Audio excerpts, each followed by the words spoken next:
अस्सलामुअलैकुम, आप देख रही हैं आलिफ शोबिज़ सीक्रेट्स।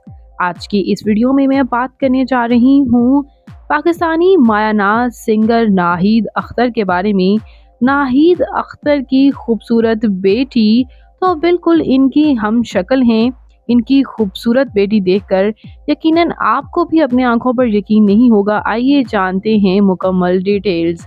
उससे पहले अगर आप मेरे चैनल आलिफ शोबिज़ सीक्रेट्स पर नए हैं तो मेरे चैनल को ज़रूर सब्सक्राइब कर लें। नाहीद अख्तर एक ऐसा नाम है जिन्होंने सिंगिंग में इतना नाम कमाया है कि शायद ही कोई और सिंगर इतना कमा सके। नाहीद अख्तर ने पहली बार अपनी खूबसूरत बेटी दिखा दी। उनकी बेटी तो इतनी खूबसूरत हैं कि देखकर हर कोई उनकी बेटी का दीवाना ही हो गया।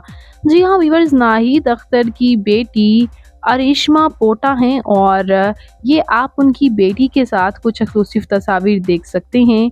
इनके हस्बैंड का इंतकाल हो चुका है 2017 में और नाहीद अख्तर ने अपने एक बेटा और एक बेटी दोनों की परवरिश खुद ही कर रहे हैं।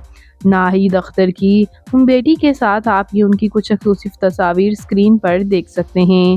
सिंगर नाहीद अख्तर की बेटी जो कि बिल्कुल उनकी डिटो कॉपी नज़र आती हैं, आपको कैसी लगती हैं? आपको ये भी जानकर हैरानी होगी कि इनकी बेटी भी बहुत अच्छी सिंगर हैं। वीडियो पसंद आई हो तो वीडियो को लाइक कर दें और मज़ीद एक्सक्लूसिव वीडियोज़ के लिए मेरे चैनल आलिफ शोबिज़ सीक्रेट्स को ज़रूर सब्सक्राइब कर लें। अल्लाह निगहबान।